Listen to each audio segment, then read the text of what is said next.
Πήγα να πάρω μια μπύρα ρε φίλε, πώς κάνεις έτσι? Σε παρακαλώ. Το πόδι τι έχει? Η σαγιονάρα στη φτέρνα, τι Σε γίνεται? παρακαλώ, είναι στον αστράγαλο και δεν βγαίνει.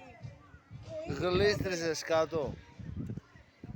Πώς θα σε τραβήξω εγώ από εδώ? Θέλω να με τραβήξεις, θέλω απλά να βγάλεις την παντόφλα από τον αστράγαλό μου. Κάτσε να κατέβω στον Παΐρη. Πήγα, παίζανε λίγο κάτι μουσικές εκεί. Κοίτα τι έπαθα. Ήπια κάνα δυο μπύρες. Σε παρακαλώ. Γιατί κατέβηκες εδώ κάτω πριν μια αρχή? Σε παρακαλώ. Γιατί αυτός βυθίστηκε και δεν έβγαινε για αρκετή ώρα έξω. Και είπες να βυθιστείς και εσύ εδώ για να μην Και μπορώ. έτρεξα να δω τι συμβαίνει. Γρήγορα, δεν νιώθω τα δάχτυλά μου μελάνιασαν. Σε παρακαλώ. Κράτα λίγο σου πάρω.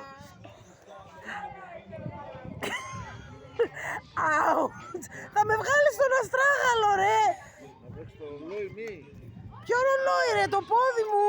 Περίμενε. Το ρολόι είναι 30 χρονών, δεν μπορώ να το βρέξω. Φέρ' το σε παρακαλώ, τσούζ το πόδι μου!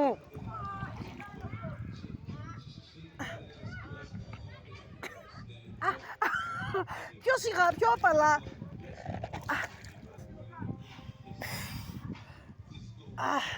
Αυτό πόνεσε πάρα πολύ. Έλα.